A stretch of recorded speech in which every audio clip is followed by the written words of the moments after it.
Le prochain webinaire aura lieu, que je dise pas de bêtises, je vais prendre mon calendrier parce que c'est mercredi. Mercredi à midi. Midi ou 11h30 heure française. Je pense que ça sera midi, mais comme d'habitude, je fais les lives à 11h30, je crois qu'il y a un petit peu plus de monde. Donc je vous demanderai si vous préférez 11h30 ou midi. Ça sera envoyé dedans. Alors, Philippe Sanson, pour le moment, on attend avant d'acheter du Bitcoin. Alors, écoute, Philippe Sanson, c'est très simple. Admettons, tu voulais acheter ce téléphone qui est le Samsung Galaxy S 21, je crois, enfin quelque chose comme ça. Tu voulais l'acheter, ça fait un moment que tu le regardes, il est en magasin, et aujourd'hui, tu ne sais pas pourquoi il est à moins 50%. Est-ce que tu vas passer devant le magasin et te dire que tu ne l'achètes pas, ou est-ce que tu vas te dire c'est le bon moment pour acheter? Si tu le voulais vraiment, tu vas l'acheter. Alors pourquoi est-ce qu'on agirait différemment sur le Bitcoin? Le Bitcoin, c'est un investissement, et ce qui compte, c'est son nombre de Bitcoin qu'on va avoir. Pour moi, c'est ça. Le prix, qui est certes un indice, n'est pas non plus la seule valeur pour laquelle il faut compter le Bitcoin. Pourquoi? Parce que en fait, on compare le Bitcoin qui est avec un nombre fini de Bitcoin imprimés, qu'on va comparer, je vais enlever le partage d'écran, ça sera quand même plus pratique. Tac. Donc, je reprends. Nous avons 21 millions de bitcoins, ça c'est un nombre fini, divisé par un nombre illimité de dollars ou un nombre illimité d'euros. Donc, là, il y a un problème de calcul, pour moi personnellement. Donc, si tu voulais acheter un bitcoin, par exemple, hier et qu'il était plus cher, aujourd'hui, tu peux acheter un bitcoin moins cher. Peut-être que demain, il sera un petit peu moins cher ou beaucoup moins cher. Et tu pourras en acheter d'autres à ce moment-là. Mais de toujours attendre au bout d'un moment, peut-être qu'ils vont enlever la promotion sur ce téléphone et peut-être que du coup son prix va remonter si sa demande remonte. C'est exactement la même chose dans les investissements et c'est exactement la même chose, c'est ce qui se passe sur le Bitcoin. Et ça, je pense que ceux qui étaient là avant euh, le savent très bien, ceux qui ont suivi, par exemple, qui ont été dans Crypto Domination ou d'autres formations que j'ai sur les crypto-monnaies, savent ce qui s'est passé et c'est exactement ça à chaque fois. Alors, Alors, Johan qui dit ça vaut vraiment le coup d'investir dans le Bitcoin vu sa volatilité. Justement, c'est ça, on a dit. Bah, la volatilité amène la rentabilité. Après, si tu veux, tu peux investir dans les actions. Justement, Johan, ça me fait penser au premier graphique que j'ai montré. Tu peux choisir. Attends, je vais te montrer ça. Tac. Quand même, on va parler chiffres ici. On aime bien parler chiffres. Donc, tu peux choisir d'investir dans les actions et aussi avoir des actions et du Bitcoin. Je ne vais pas dire l'un ou l'autre. Donc tu peux soit avoir le SP500, donc tu as 527% d'augmentation sur 12 ans, en ayant investi au plus bas, hein, ou tu prends là avec le système qu'on a fait, tu as 2391% sur une crypto, 1113, et toutes les autres cryptos, c'est beaucoup plus haut, on est à 40%, 216%, 382%, 500%. Tu choisis, c'est un choix à faire. Bon, moi personnellement, j'ai vite fait le choix, mais tout le monde ne fera pas ce choix-là. Et beaucoup de personnes feront ce choix-là après, ce qui provoquera toujours une pour ça. Alors, Showball qui dit le système en automatique. Bah, les gars, vous voyez bien que là, sur un webinar, on est à 1 heure de webinar. Je peux pas faire un webinar de 4 heures. Il faut déjà que j'affine ce qu'il y a. Il faut que vous puissiez digérer l'information, que vous puissiez la comprendre. Donc, je vais expliquer à chaque étape. Je vous ai dit, c'est en 4 webinars. Showball, c'est en 4 webinars. Là, il y a un premier webinar. Tu as un deuxième webinar mercredi où tu vas comprendre encore plus de choses. Je vais vous remettre le planning.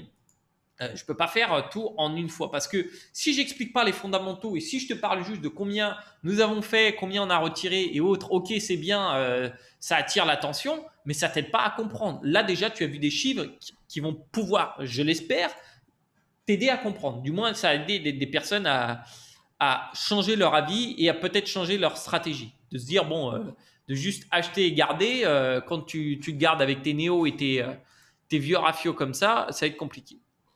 Alors, justement, quel graphique je voulais te montrer? C'était, non, c'était pas un graphique, c'était le programme des webinars. Tac, ici, webinar 1, 2, 3, 4. OK. Voilà. Donc, le premier webinar, tu verras pourquoi le marché des cryptos sont différents. Tu l'as vu. Maintenant, ensuite, on va pouvoir passer à la construction du système dans le webinaire de mercredi. 3 jours après, optimiser le système. Et enfin, le dernier webinaire qui sera les règles de mon moteur de création de richesse. Et chaque webinaire, en fait, est une pièce qui a besoin pour être construite là-dessus. Qui est dans le... Ah, on a Scott d'ailleurs qui est dans le chat. Je vais t'autoriser la parole, Scott. Je te prends sauvagement. Scott, peut-être que tu n'étais pas prêt. So yeah, Scott, I allowed you to talk if you want to talk, but there is no question yet for you. So I will tell you if there's any question coming. All right? You can just say hi. Pour présenter, so to present you quickly, Scott. Scott, c'est quasiment mon mentor, comme je disais, que j'ai rencontré cette année, qui m'a appris énormément sur les marchés et comment ça fonctionnait, justement avec l'analyse on-chain, puisque il m'a un peu mis le pied à l'étrier, il m'a montré des chiffres hallucinants là-dessus, qui m'ont aidé à vraiment creuser, à aller plus loin, qui a accéléré mon développement là-dessus. Et lui, c'est quelqu'un qui a créé des systèmes pour des fonds d'investissement de plusieurs milliards de dollars, hein, des fonds d'investissement qui sont très grands. Il leur a créé des systèmes de trading qui ont été vraiment impactants et qui ont permis de faire des gains justement. Donc, c'est petit à petit que je veux vous dévoiler ça pour que vous puissiez bien comprendre comment ça fonctionne et bien comprendre tout ça. Donc, il utilise des systèmes qui sont automatiques. Hop. So I will put you back if needed, Scott, if there's a question where I need your expertise. Alors, Flo qui dit, c'est pas aujourd'hui que tu parles de ton système. Mais si, je viens exactement de commencer à en parler. J'ai dit sur quoi c'était basé, sur comment on allait regarder le comportement des personnes pour pouvoir comprendre. Donc, on a regardé les chiffres, on a regardé pourquoi c'était différent les crypto-monnaies. Donc, on a besoin de cette phase pour comprendre le reste. Je vous ai parlé de cette base. Cette base, elle est importante. Sans cette base, vous allez rien comprendre. Ça sera du charabia. Et la règle numéro 1 dans un investissement, c'est n'investis jamais dans quelque chose que tu ne comprends pas.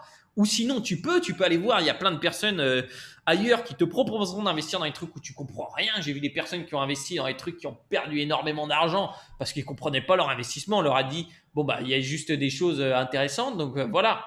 Et au final, ils ont investi juste sur des promesses de gains. Et ils ont perdu tout derrière. Donc, c'est impératif pour moi de bien expliquer étape par étape. Un ETF sur le French croissant prochainement, Loïc. Ah bah ça serait bien, Il y en a qui proposent 11h30. D'ailleurs, est-ce que je peux faire un... Ah oui, je peux faire un poll. Je peux faire un sondage. Eh bien, écoutez, je vais faire un petit sondage. Alors, add a question. Ah, il faut que je le fasse via le Zoom. Ah, je vous jure, la technologie, des fois. Ok.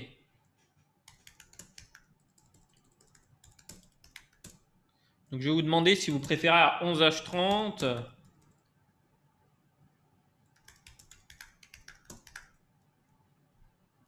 Tac. Et n'hésitez pas, si vous avez d'autres questions sur ce qu'on vient de voir, s'il y a vraiment des choses où je peux éclairer, vous aider à mieux comprendre, ce sera un véritable plaisir. Allez hop, c'est parti. Normalement, launch poll.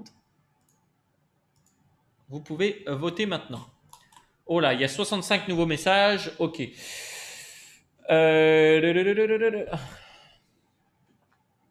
Le webinaire est enregistré. Bon, Loïc, la conversation en anglais, mais je ferai la traduction. Je ferai le traducteur professionnel. Quiz de l'algo. Donc l'algo, justement, on verra tout ça.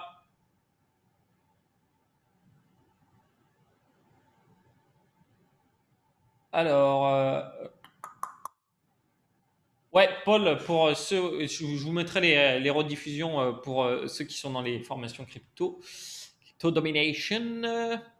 Heureusement d'ailleurs, hein, crypto domination, c'était quand même marqué et fait sur de l'automatisation, parce que sinon, si on avait sélectionné, comme beaucoup le présentent, des cryptos une par une, on se retrouverait avec des gros sacs de Nero et compagnie, des OMG et machin, qui vaudraient plus rien aujourd'hui. Enfin, moi personnellement, je sais que c'est ce qui me serait arrivé. Donc, heureusement que j'ai mis mon ego de côté et que j'ai investi en diversifié automatique pour la plus grosse partie de mon capital, parce que sinon, ça aurait fait très mal.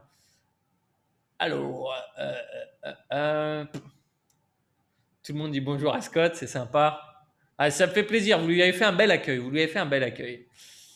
Bah justement, Olivier qui demande comment j'ai rencontré Scott. Eh bien, Scott, je l'ai rencontré, comme j'ai dit. En fait, c'était un petit peu le fruit du hasard, puisque on était à un dîner où il y avait plein de potes de Bangkok. En général, c'est des entrepreneurs, des investisseurs et autres. Et Scott avait été invité par quelqu'un d'autre qui connaissait quelqu'un et autres. Et bref, je me suis retrouvé, j'étais assis à côté de Scott alors qu'il y avait 20 autres personnes autour de la table et on a commencé à parler. Et comme on est tous les deux dans l'investissement, bon, lui dans le trading, donc moi je l'aimais pas au début. Je me suis dit, bon, ça m'intéresse pas que quelqu'un qui est dans le trading, j'ai pas envie de faire ça.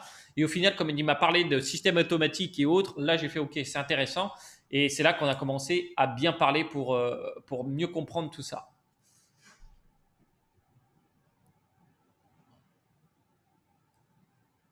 Alors, Vince qui dit, tu fais du chartisme ou analyse technique informatique de la blockchain. Non, on va faire de la lecture sur ce qui se passe on-chain. Donc, sur ce que les gens font vraiment. On va pas faire de la lecture sur les prises qui arrivent en fait en fin. Tu vois, c'est justement quand il y a un tuyau, il y a un robinet. Donc, si tu regardes ce qui arrive au bout du tuyau, ça c'est le prix de vente et tu peux regarder avec les charts. Donc, ce qu'il y a eu avant. Soit tu regardes le robinet, c'est les actions qui vont prendre avant. Johan, mais tu conseilles d'investir dans toutes les crypto-monnaies? Non. Euh,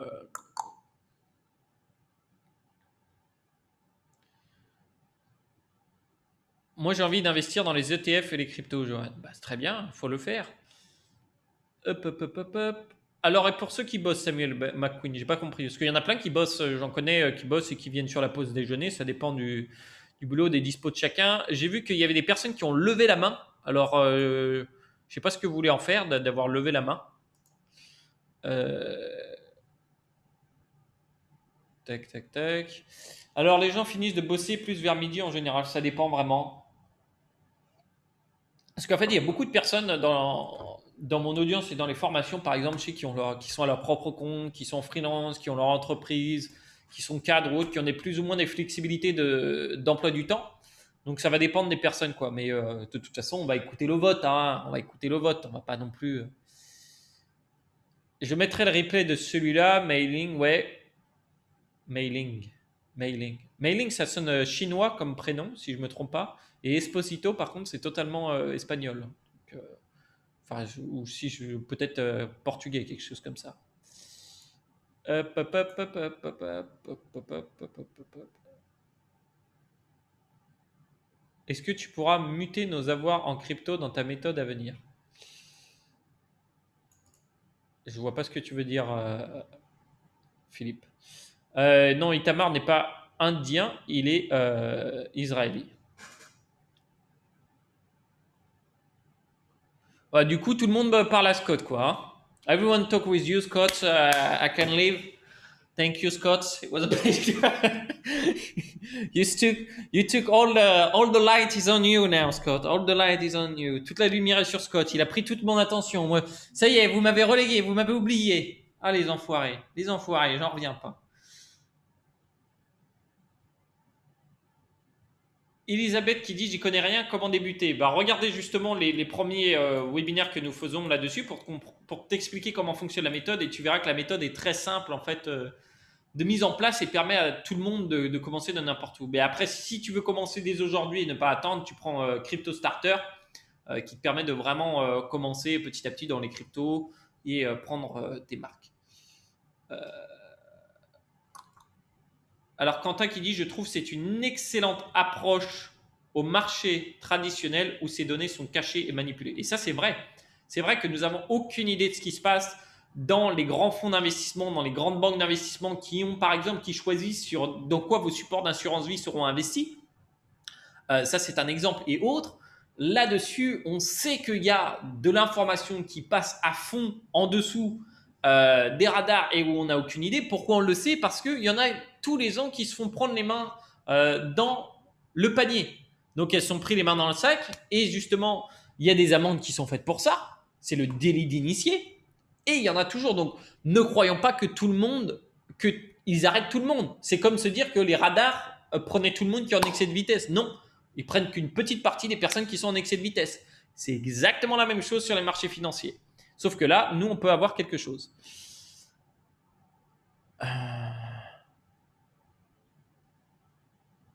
Guy qui dit peut-être qu'il a rencontré Scott. Ok, bon, c'est les conversations avec Scott, je les laisse. Hein. Quel est le capital de départ pour que ce système fonctionne correctement, Geoffrey? Je pense entre 1000 et 2000 minimum. Plus il y en a, mieux c'est. Lol, on lève la main à l'école, Antoine, et toi tu réponds au moment où on lève la main.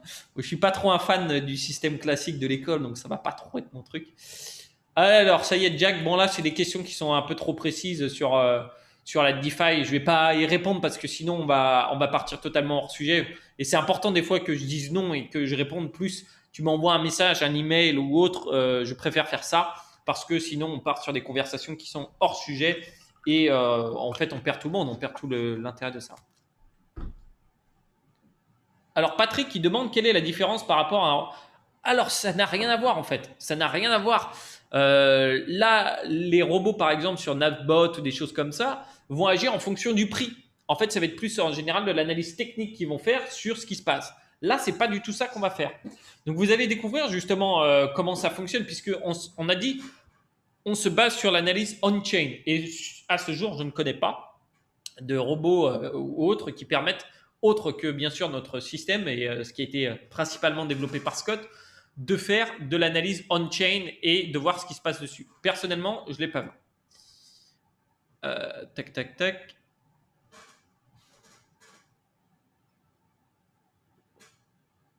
Suzy qui demande les news sur Elon Musk et la Chine auront-elles un impact sur le futur du Bitcoin? Alors, il faut savoir que d'ailleurs, les news sur la Chine, apparemment, il y avait eu beaucoup de faux. Donc, ça a été un jeu, en fait, des personnes de publier des news qui étaient anciennes, qui ont été mal traduites.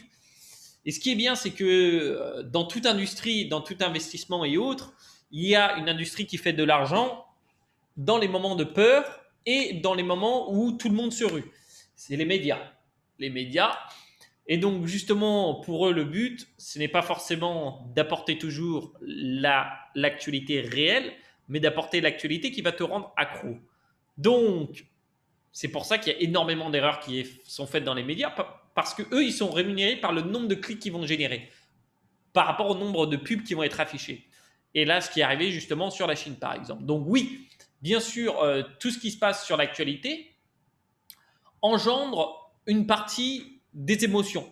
Ceci dit, encore une fois, on l'a vu, les tweets d'Elon Musk et compagnie ont peut-être choqué, secoué les personnes qui n'avaient pas mis leur crypto dans un stockage à froid, et justement ce qui est de hors ligne, mais nous avons vu que le marché restait très illiquide, c'est-à-dire que les détenteurs de gros montants de Bitcoin, bah, ça ne les a pas fait flancher, ça n'a rien fait. Pour eux, c'était juste même pas un courant d'air, quoi.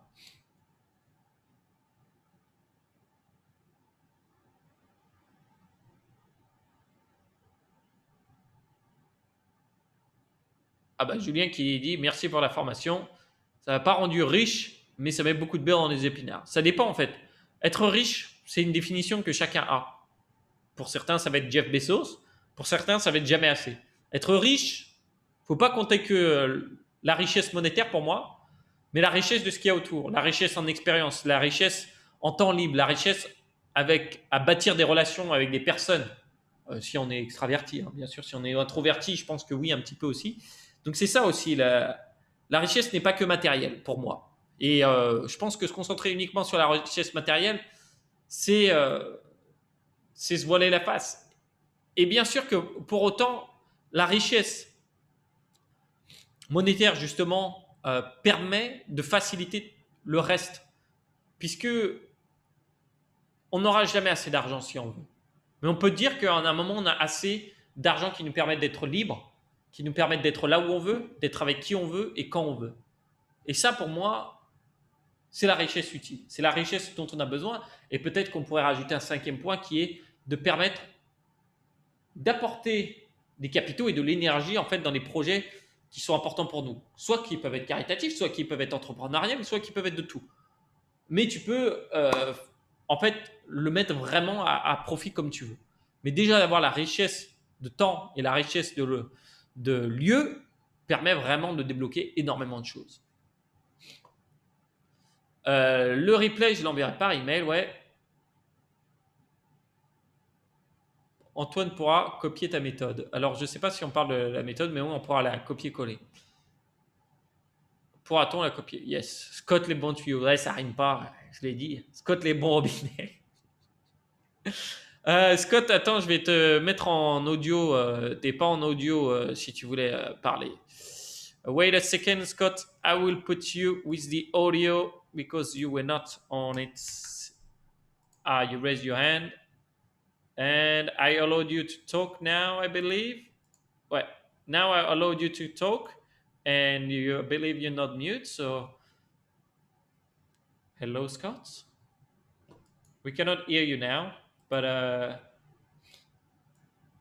you can talk if you need. I don't know if you wanted to say something or anything else. Donovan, ouais, on va passer là-dessus, tu as raison.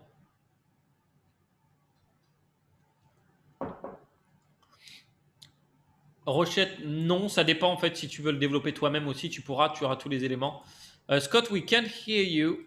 I don't know if the microphone is not on or something like that. Like if you can check the settings, but I believe I cannot hear you. Super webinaire, merci à toi Guy. D'ailleurs, ceux qui partent entre-temps, bah, merci à vous. C'était un véritable plaisir d'échanger avec vous, comme d'habitude. Franchement, moi, même si ça m'a pris beaucoup de temps à préparer tout ça, je ne vais pas vous le cacher, beaucoup de temps et de travail, mais je me suis débrouillé pour que ça reste un plaisir quand même de le faire. Parce que, avant tout, partager tout ça pour moi, et c'est très important, même si bien sûr, oui, bon, Antoine, oui, tu as un aspect financier, machin et autres. Je sais bien, mais ça a permis d'aider beaucoup de personnes, du moins je pense toujours aujourd'hui, encore et encore. Mais ça reste un plaisir. Ça reste un plaisir d'échanger avec vous et franchement, je me sens toujours hyper chanceux de vous avoir en communauté, d'avoir construit ensemble cette communauté parce que c'est grâce à vous aussi que j'ai grandi. C'est grâce à vous que je me remets en question parfois parce que je fais des erreurs. Je suis humain et j'apprends de mes erreurs. Et justement, d'avoir fait l'erreur de voir tout tomber en 2017, bah pour moi, c'était quelque chose de dur. Donc, est-ce que c'est possible que Scott se présente? Oui. Scott, on ne t'entend pas. Je vais lui envoyer un message en privé. Je vais lui envoyer un petit message pour lui demander ce qu'il y a. Peut-être qu'il a un problème. Parce que je vois qu'il y a pas mal de messages qui arrivent.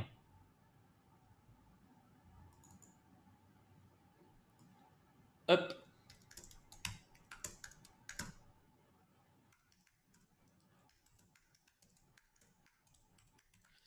Normalement, je pense que vous devez le voir dessus puisque je l'ai ajouté. Tac.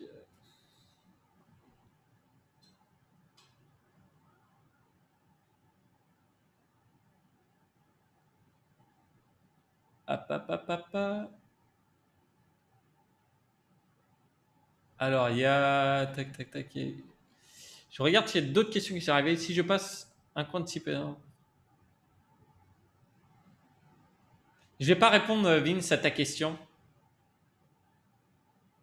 C'est pas du tout le but de ce webinaire et je ne je connais la réponse, mais je vais pas te dire pourquoi parce que si on me pose ce genre de questions en public, en général, ça m'attire toujours des problèmes. Donc,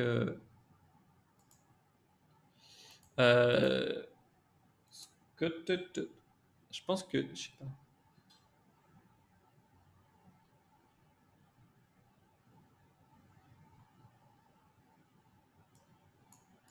Loïc, non, il y en a qui demandent déjà beaucoup de choses sur comment ça va fonctionner, ils sont pressés. Non, ça ne sera pas comme ça, c'est pas un truc que tu dois laisser tourner, ne vous inquiétez pas, je ne ferai jamais ça.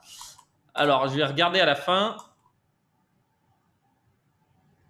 Ah, c'est moi qui peux pas t'entendre. Sorry, Scott, my computer was on mute. Now I believe I can hear you and you can hear me. Wait a second, I need to put I didn't have the audio feedback. That's my bad. Great job, man. Really great job. Ok, sorry everyone. Désolé tout le monde, c'était de ma faute. J'avais mon ordinateur qui était en mute et du coup, j'avais pas. So sorry, Scott. Yeah, thank you. You wanted to answer any questions? Some people asked just that you could introduce yourself. So what I think is the most sensible thing to do is I'm willing to bet that everyone has the same question. Everyone wants to know, is the dip over? Is it a buying opportunity or a selling opportunity? And is the bull market still on? And has that changed anything? So do you want me to talk about that, or is there specific questions or? Sure. So I'm going to translate quickly sometimes, so people who will be more comfortable with French, particularly when we talk about investment. So, donc Scott est en train de dire que il va répondre à une question que tout le monde se pose, c'est est-ce que le marché haussier est terminé? Est-ce que c'est la fin? Ou est-ce que ça va continuer de baisser? Donc, il va répondre maintenant. Here we go, Scott, you can talk now. Okay, so let's break the question down into sub-questions. And I think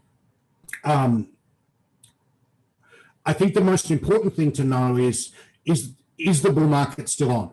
And from every perspective that I can see, we had signs of a temporary top, like a top that lasts for weeks or months, but not the level of extremity that we would expect a end of bull market top. So okay, so you want to translate that? I will translate it. Yeah. Donc, il dit que il faut répondre à cette question en plusieurs sous-questions. La première, c'est de justement qu'aujourd'hui, même si le marché avait monté, il n'a pas eu des niveaux de montée aussi extravagants que ce qu'il y avait auparavant. C'est-à-dire que ce que nous avons vu sur le Bitcoin, enfin, c'était pas fou par rapport à ses précédents sommets. C'était pas quelque chose de très fort. So in this bull market so far, we've had no scary moments yet. This is the first time that investors have felt any real pain. C'est la première fois que pendant ce cycle de marché qu'on a un moment de peur. Il n'y a jamais eu de moment de peur avant et c'est la première fois là sur ce cycle qu'il y a un moment de peur. C'est-à-dire une chute qui fait que vraiment tu es secoué, tu te dis « Oh, qu'est-ce qui va se passer ?» So Marco in the chat makes an interesting point that each crypto cycle is different, and that's very true. Up till now, every crypto cycle has been increasing in strength, increasing in power, and if this was a top, it would completely have broken that pattern. We would be talking about a weaker top than we've ever had before. I don't want to say there's a zero chance of that because that's not true. Do you want to translate that? Okay. Yeah. Donc la troisième partie, c'est que pour l'instant, on a toujours eu en fait, quand il y a une montée du Bitcoin, du marché des cryptos, on a toujours eu des records qui ont été battus et des montées encore plus fortes. Le marché était toujours encore plus fort. C'est normal puisque ça rassemble plus de personnes et donc le marché devient de plus en plus puissant. Sauf que là, ça voudrait dire qu'on a vraiment plus cet indicateur-là, qu'on a battu ce précédent en fait, indicateur qui était toujours comme ça, qui se faisait, qui était en fait un pattern, comment je pourrais dire en français, en fait un modèle, et ça représenterait quelque chose de très important si si ce pattern ne fonctionne plus. Alors, il ne veut pas dire non plus qu'il y a zéro chance que ça reparte en bull market, ça serait mentir. So we have a drop which in Bitcoin was 54% from top to bottom, and in previous cycles we've never ever had a single move cycle. So what I mean is that since the start of in 2017 and the 2013 and 2014 bull markets, we had a move and then a pullback and then another move and usually another move after that. And if this is a top, it's a highly unusual type of top that is very rarely seen. And I can't rule it out, but I think it's a very low probability that we've seen the ultimate top. Ouais, donc ce qu'il dit ici, c'est que si ça c'est un top, c'est vraiment très bas par rapport au marché des cryptos en général. Et en effet, c'est vrai, hein, puisque ça fait que x3 par rapport à son top avant. Si c'est le cas, ça changerait vraiment la dynamique sur le marché des crypto-monnaies et la probabilité, on ne peut pas le savoir exactement, mais elle est plutôt basse. Du coup, que ce soit le cas, on ait connu le top. Après, on ne peut pas être sûr à 100%, sinon ce serait plus de l'investissement. What else can I say? I can say that for this bull market so far, it's just been all very easy. There's been no, if I told all my friends that I was in the crypto market for the last 6 months, everyone's been jealous. Today, they're not jealous. Pour l'instant, ça a été un marché haussier très facile. Il n'y a pas eu de secousse. Donc, si tu disais à tous tes amis que tu étais dans les cryptos depuis 6 mois, ils étaient très, très jaloux de toi. Aujourd'hui, ils ne sont plus jaloux. In investing, and I've traded through a number of bear markets. I've been through the 2008 crash. I've been through the flash crash. I've been through the last crypto crash. And we don't get paid big returns for being smart. We get big returns for being able to put up with pain. And statistically, this is the most painful pullback in a bull market that crypto's ever had. So there's been 2 others that are more painful, actually 3. The other pullbacks that have been more painful were when it dropped to 3,000 in 2019 and in the coronavirus crash in February last year. And 2019, okay, yeah. That was how many percent, you remember? It was 87% peak to valley, I think. Yeah. 87, yeah, that was the Corona crash, right? Yes. Oh no, that was the 2018. So my point is that the bull market doesn't look complete. Bear markets that last forever usually edge down. If you think about how it feels to be in a bear market, it doesn't do it all in one day. It just it's 1,000 cuts. It's like every day you wake up and you've lost another few percent and another few percent and another few percent. This does not feel like that. What this feels like to me is a very sharp shakeout of excessive leverage, excessive optimism, bad shit coins. The garbage was floating to the surface, like there was some very bad shit coins. Yeah, true. Du coup, ce qu'il disait ici, c'est que tu feras pas de l'argent en étant le plus intelligent dans les marchés. Okay, so is 30K the bottom? I think 30K is around the bottom. If we close below 30K, it changes things quite a bit. I think it becomes much more certain that it's the bottom if Bitcoin can break a daily high, a daily bar high, which tomorrow would be to get above 38,300. I think the highest probability is to chop around here for a little while and be very, very difficult to read. Can you say that again, please? I think the highest probability for price is to edge up slowly, but be very choppy and very difficult to read and very boring. Actually, Bitcoin's been very exciting. When we expect it to be exciting, I would expect it to be boring. Okay, so let me explain this point and the one you said before for the return with not being smart, but with the pain. Donc, du coup, ce qu'il disait, c'est que tu ne vas pas faire de l'argent en étant le plus intelligent sur les marchés. C'est jamais ce qui a été là où tu as les plus gros retours, mais c'est plutôt de savoir gérer la douleur. Et justement, le Bitcoin a toujours eu des moments très douloureux. Et les personnes qui ont su gérer ces moments douloureux sont sortis vainqueurs. Et là, il a parlé justement de plusieurs crises qu'il a eues, donc les flash crash, la crise de 2008 et autres, bien sûr. Et là, sur ce qu'on voit ici, c'est que sur Bear Market, en fait, il a été très rapide. Si on parle sur cette baisse du Bitcoin, si on l'a qualifié de bear market, c'est différent parce que ce serait très rapide. Normalement, un bear market, un marché baissier, ça ne se fait pas en un jour. Tu n'as pas boum, et puis ça y est, on a atteint le plus bas. C'est en général, ça descend petit à petit. Tu te réveilles tous les jours et tu as fait oh, j'ai encore perdu de l'argent. Tu te réveilles à chaque fois. Mais là, on a eu quelque chose de très droit et de très fort. Alors, il y avait aussi, bien sûr, un petit peu une euphorie avec tous les shitcoins, donc les cryptos qui servaient à rien et autres qui étaient en train de se passer. Et là, il a parlé après justement du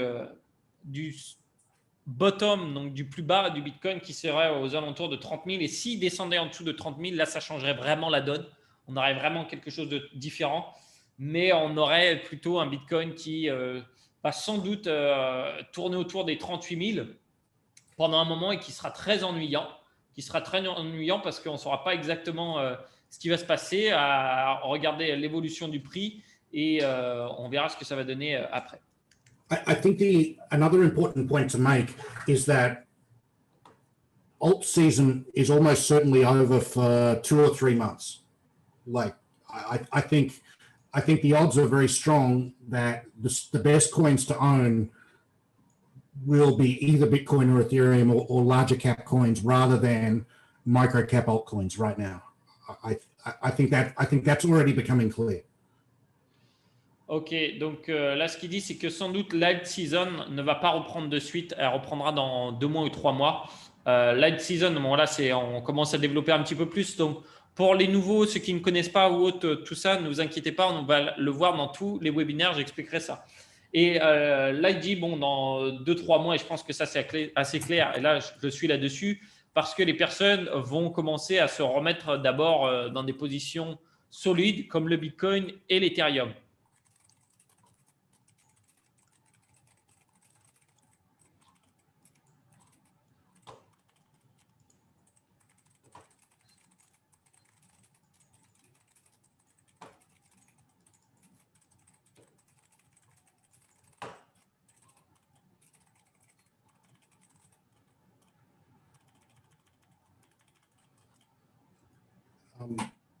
Yeah, I think it still looks good. Honestly, I've looked at it from every angle. I think it looks great, and if it recovers Bitcoin 64,000 again, it becomes this bull market becomes armor plated. So what I mean by that is what makes a bull market go up is a bunch of buyers on the sidelines wishing they were in. So if you think about why this market has risen so far, so fast, it's because there's so many people on the sides wishing they were in. Now those guys are all shaken out. If we make 65,000 again, they will forget. And there'll be many more people wishing they were back in. Ok, donc là, ce que dit Scott, c'est que si on a un retour vers les 64 000 en gros du Bitcoin, il y aura un élan de personnes qui vont vouloir se lancer parce que pourquoi? Qu'est-ce qui fait un bull market, donc un marché haussier? C'est beaucoup de personnes qui sont restées sur le côté et qui se disaient ah, j'aurais voulu investir. Tu sais, tous ceux qui disaient non, mais j'attends que ça baisse ou j'attends que ça autre. Et puis là, ils vont se dire non, mais je suis en train de rater le train. Ils vont commencer à acheter. Et là, justement, ça voudrait dire qu'on aurait un bull market de folie, quoi.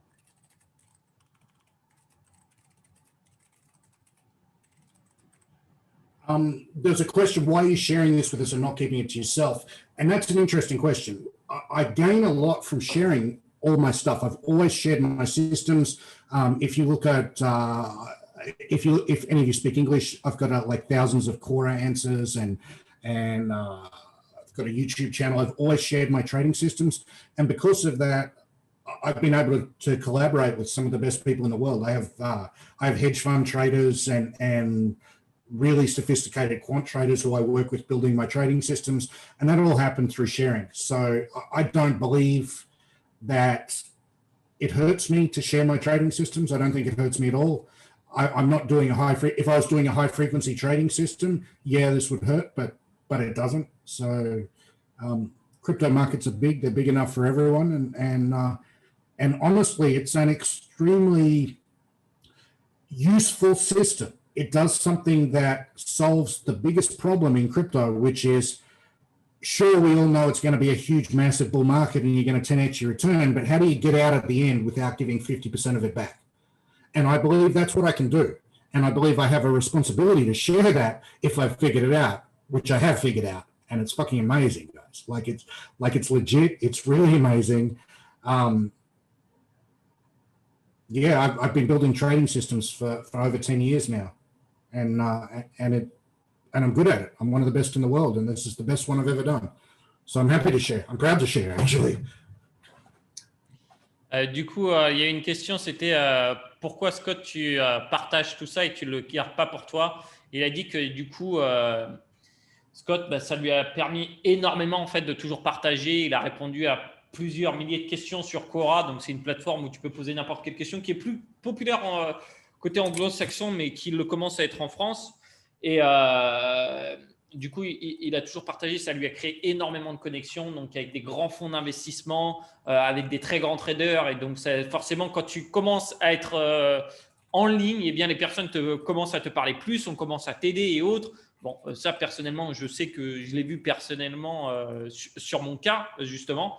Ça m'a permis vraiment d'avoir des nouvelles connexions, d'avoir de nouvelles personnes à qui parler. Et je sais bien, justement, beaucoup d'entre vous m'ont, par exemple, aidé à des moments sur des trucs et autres. Et Scott dit que c'est pas, son système, ce n'est pas quelque chose de trading à haute fréquence. Donc, si ça veut dire que s'il le partageait, il pourrait plus l'utiliser lui-même. Non, pour l'instant, le marché des cryptos est encore gros et il y a assez pour tout le monde. Donc, c'est pour ça qu'il le partage et aussi parce que je vais un peu forcer la main, on ne va pas se mentir. We get a question for you, Scott. Sure. What do you think about the French croissant, the FCT? Oh, the French croissant. What an absolute unmitigated turd of a shitcoin rolled in a fancy color of glitter.